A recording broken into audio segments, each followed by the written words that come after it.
بسم الله الرحمن الرحيم عم يتساءلون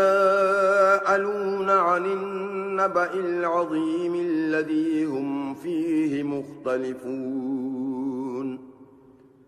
كلا سيعلمون ثم كلا سيعلمون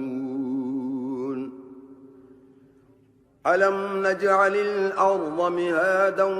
والجبال أوتادا وخلقناكم أزواجا وجعلنا نومكم سباتا وجعلنا الليل لباسا وجعلنا النهار معاشا وبنينا فوقكم سبعا شدادا وجعلنا سراجا وهاجا وأنزلنا من المعصرات ماء ثجاجا لنخرج به حبا ونباتا وجنات ألفافا إن يوم الفصل كان ميقاتا يوم ينفخ في الصور فتأتون أفواجا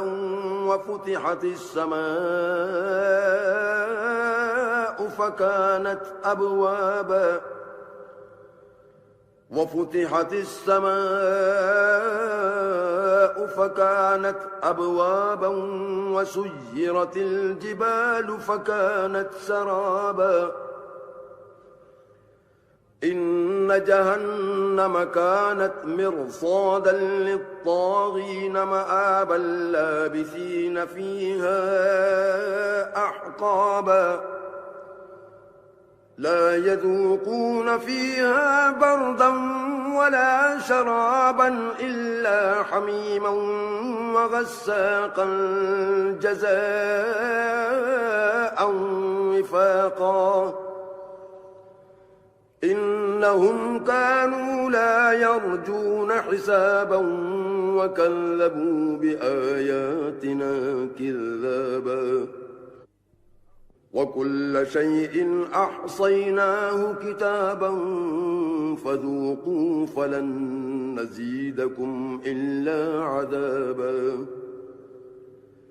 إن للمتقين مفازا حدائق وأعنابا وكواعب أترابا وكأسا دهاقا لا يسمعون فيها لغوا ولا كذابا جزاء من ربك عطاء حسابا رب السماوات والأرض وما بينهما الرحمن لا يملكون منه خطابا يوم يقوم الروح والملائكة صفا لا يتكلمون إلا من أذن له الرحمن وقال صوابا ذلك اليوم الحق فمن شاء اتخذ إلى ربه مآبا إنا أنذرناكم عذابا قريبا يوم ينظر المرء ما قدمت يداه ويقول الكافر يا ليتني كنت